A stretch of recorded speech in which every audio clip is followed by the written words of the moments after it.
In the shadow of the Smoky Mountains, in a forgotten corner of Tennessee, the Harlan family lived in a sagging, clapboard house with a tin roof that rattled in the wind.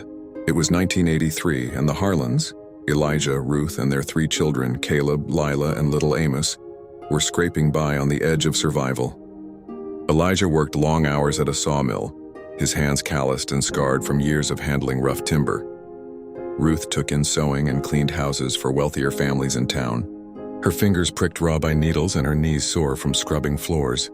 The children wore hand-me-downs, their shoes patched with duct tape, and meals were often thin: cornbread, beans, and a sliver of bacon fat for flavor. The Harlans were poor, but they were not broken. They had grit, faith, and a stubborn belief that hard work and patience could carve a path out of their hardship. Elijah, a quiet man with a wiry frame and deep-set eyes, had grown up in the same hollow. The son of a coal miner who died young from black lung. He'd seen how despair could swallow a family, but he refused to let it claim his own. Every night after the kids were asleep, he and Ruth would sit at their wobbly kitchen table, a single bulb casting dim light, and talk about their dreams. Not grand ones. Elijah didn't trust grand dreams, but practical ones. A house that didn't leak, a savings account, college for the kids. Ruth, with her sharp mind and unyielding optimism, kept a ledger of every penny they earned and spent. She'd learned to stretch a dollar until it begged for mercy. But she also believed in investing in the future.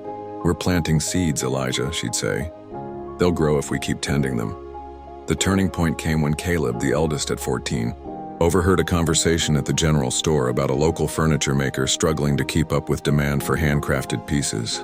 The man, Mr. Whitaker, was known for his oak tables and chairs, sold to city folk in Knoxville and beyond. Caleb, who'd been whittling since he was old enough to hold a knife, saw an opportunity. He'd learned woodworking from Elijah, who'd picked up the skill as a boy. Caleb proposed they start making simple furniture, benches, stools, maybe small tables, to sell on the side. Elijah was skeptical. They barely had time to breathe, let alone start a business.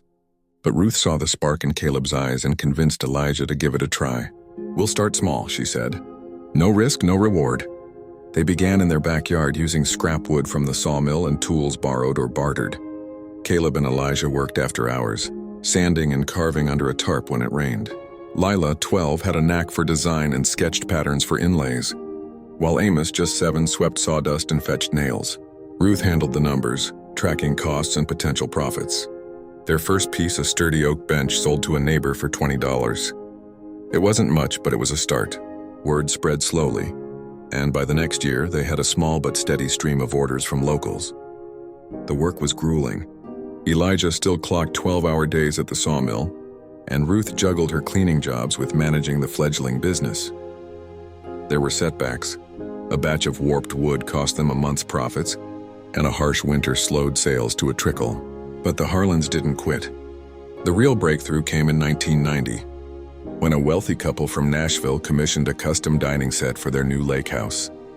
The order was worth $2,000, more than Elijah earned in 3 months at the sawmill. Soon, the Harlans were getting inquiries from across Tennessee and even neighboring states. They rented a small workshop, and Elijah finally quit the sawmill to focus on the business full-time. Ruth took on the role of manager, handling orders and marketing with a savvy she'd honed over years of scraping by. The kids grew up in the workshop, learning not just woodworking but the value of persistence. Caleb, now in his late teens, became a master craftsman, his pieces sought after for their clean lines and durability. Lila, with an eye for trends, started incorporating modern designs, blending rustic charm with sleek aesthetics that appealed to urban buyers. By the mid-1990s, Harlan Handcrafted was a recognized name in the Southeast, with a catalog of furniture sold through boutiques and direct orders. The family's life transformed, but they never forgot their roots. They bought a modest brick house with a proper roof, and Ruth's ledger finally showed a healthy savings account.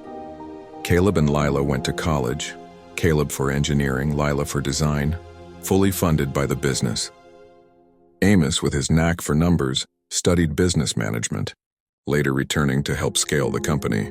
By 2000, Harlan Handcrafted had a showroom in Knoxville and employed a dozen locals, many from the same hollow where the family had once struggled.